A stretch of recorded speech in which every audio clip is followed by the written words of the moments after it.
कपड़े धोने वाली बहू। शादी के पहले से ही विभा को कपड़े धोने का बड़ा शौक था। कभी नल के नीचे तो कभी तालाब के पास। अरे मेरी नीली वाली लुंगी नहीं दिख रही है।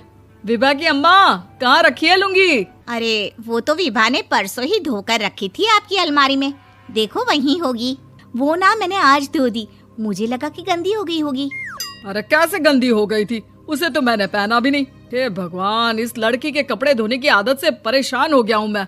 जितना तो घर में राशन नहीं आता, उससे कहीं ज्यादा डिटर्जेंट पाउडर का खर्चा है। इसकी शादी करवा दो, शादी जाए अपने घर में ही करे काम, फिर चाहे घर के कपड़े धोने हो या पूरे गांव के। हाँ ठीक बोल रही हूँ, देखता हूँ मैं कोई लड़का। वो दिन भी आ जाता है जब विभा को देखने लड़के वाले आ जाते हैं। लड़की मुझे अच्छी लगी। होने वाली सास कहती है, बेटी अगर कुछ पूछना है तो पूछ लो। वैसे तो हमारी लड़की बहुत ही शर्मीली है, जो बोल दो वो मान लेती है, इसे क्या पूछना होगा। अरे कैसी बात कर रही हो माँ, मुझे इन लोगों के घर रहना है, सवाल तो कई है। हाँ हाँ बेटा, पूछ लो ना, क्या पूछना है। आप लोगों के घर कपड़े कौन धोता है? सास का मुंह बन जाता है। देखो, अगर तुम ये कहना चाहती हो कि तुम्हें कपड़े धोने नहीं आते तो सुन लो, कपड़े मैं ही धोती हूँ, लेकिन तुम्हारे आ जाने के बाद मैं रुमाल तक नहीं धोऊंगी। अरे चुप रहना भाग्यवान, बहू बेचारी घर आई नहीं, उसे डराना शुरू कर दिया। वो क्या है ना बिटिया, अभी तक तो ये कल्लू की माँ ही धोती थी, लेकिन अब तुम्हारे पापा तो दहेज में वॉशिंग मशीन देंगे ही।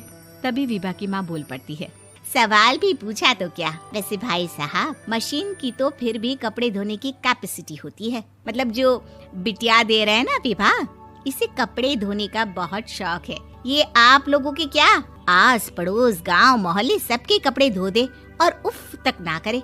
बाहर देखा नहीं आपने कितने कपड़े सूख रहे हैं? सब हमारी बिटिया ने ही तो धोए हैं। बस भी करो ना माँ, शर्म आ रही इतनी तारीफ सुनकर।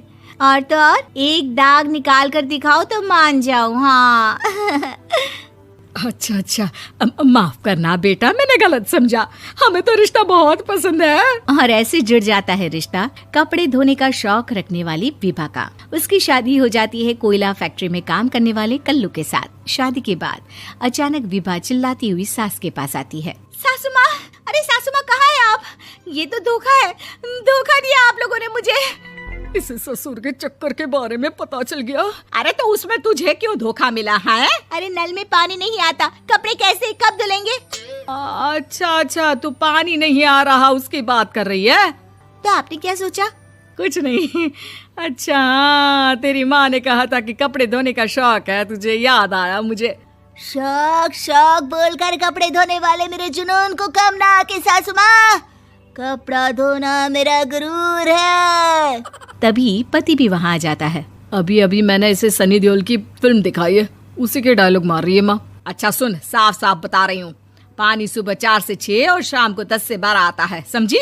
विभा टाइमिंग सुनकर हैरान हो जाती है। ये क्या भूतों का मोहल्ला है? सुबह 4 बजे उठकर कौन कपड़े धोता है? 4 बजे टंकी में पानी जाता है, फिर सारा दिन धोना ना, किसने मना किया?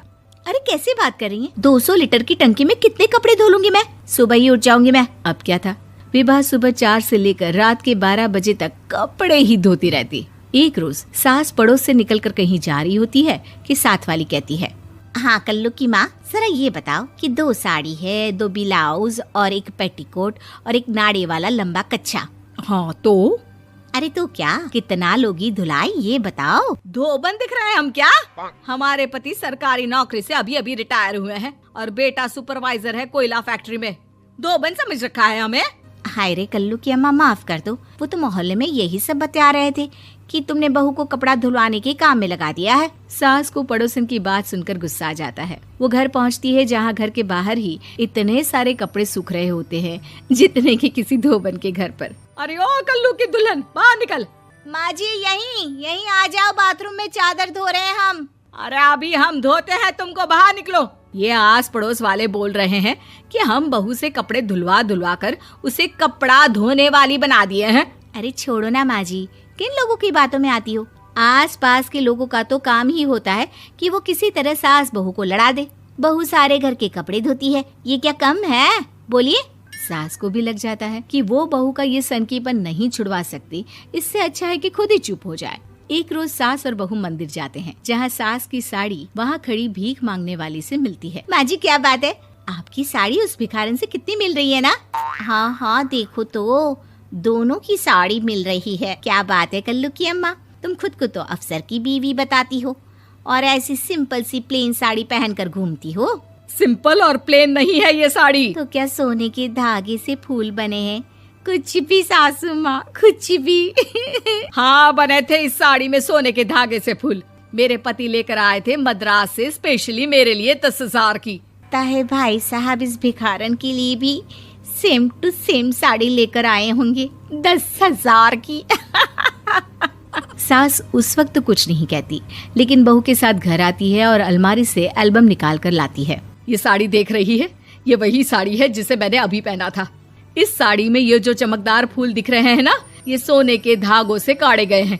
लेकिन तू लोकल वॉशिंग मशीन ब्रश से घिस घिस कर सारे फूलों को निकाल कर साड़ी प्लेन कर दी। मुझे माफ कर दीजिए सासू माँ। और तो और, जब मैंने तुझे तेरी गलती के लिए कुछ नहीं कहा, लेकिन तूने तो सबके सामने मेरा मजाक ही बना दिया। क्यों? बहू को समझ में आ जाता है कि अब से उसका कपड़े धोना बंद।